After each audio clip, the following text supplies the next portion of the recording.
Good morning. একটা নতুন দিনের গল্প নিয়ে চলে এসেছি। আজ সানডে আর আজ অফ ডে, তাই ভাবলাম রুটিন চেক আপটা আজকেই করিয়ে নিই। চলে গেছিলাম সুরক্ষাতে। মোটামুটি সব টেস্ট হয়ে যাওয়ার পরে বাড়ি ফেরার জন্য রওনা দিই। বাড়ি ফিরতেই মা দিয়ে দেয় এই সুন্দর ব্রেকফাস্টটা। সেটা গলদকরণ করি আর মাকে বলি আজ একটু কফি করব।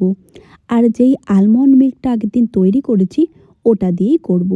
কিছুক্ষণের মধ্যেই সেটা বানিয়ে ফেলি আর সেটা নিয়ে কাজ নিয়ে বসে পড়ি।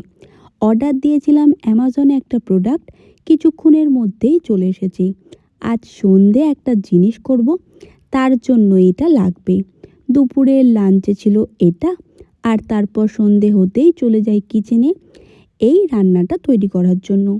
এটা একটা হেলদি স্ন্যাক্স রেসিপি, আর আমার ইয়োগা ম্যাম এটা আমাকে দিয়েছে। মোটামুটি বেশ ভালো হয়েছিল। এটা তৈরি করে খেয়ে আজকের দিনটা আমি এভাবেই কাটাই।